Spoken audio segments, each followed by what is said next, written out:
Demonic Plastic Surgeon MD is also known as Conjuring the Plastic Surgeon 2, which is a sequel to Dr. Carver, which is also known as Conjuring the Plastic Surgeon. And this film was released in 2022. It's directed by Louisa Warren. It's written by Scott Chambers, and we have Danielle Scott playing Alessia. And honestly, while I loved the first film, I didn't really care for this one. I didn't hate it, but it definitely wasn't as good. And okay, fair enough, sequels are rarely as good as the first film, but personally I just don't think it came even close. I won't say too much about the first film, but basically it's about a demonic plastic surgeon, and in this second film, the plastic surgeon is offering elderly people in an elderly people's home any plastic surgery, any cosmetic surgery that they want. And as with the first film, these are not straightforward procedures. These are, well, demonic, facially scarring, mentally scarring procedures. And yeah, as a concept, it's fine. It works well enough.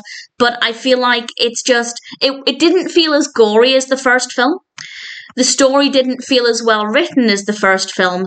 And I feel like there were too many unnecessary characters, which was not the case with the first film. I'm pointing these out as reasons why I don't think it's the same quality as the first film. So the point there, I guess, is that if you didn't like the first film, I'd say this is probably not worth watching.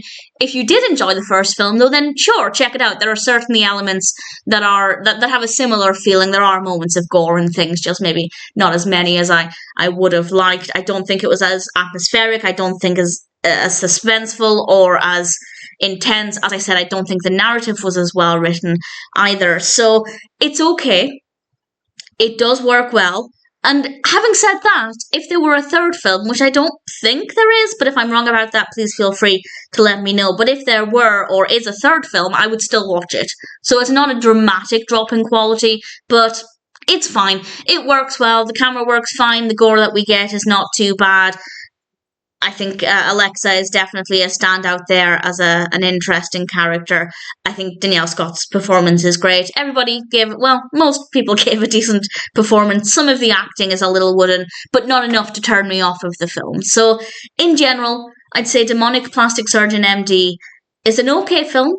It's not as good as its predecessor, but I enjoyed it enough. It wasn't a completely tedious experience, but it wasn't what I'd hoped for. That being said, if you liked the first film, Dr. Carver, or Conjuring the Plastic Surgeon, I'd say give it a go. It's not too bad. But if you didn't like the first film, I can't imagine you'd like this one. But if you're curious, check it out anyway. It's not perfect, but Demonic Plastic Surgeon MD, or Conjuring the Plastic Surgeon 2, I guess it's not a bad film.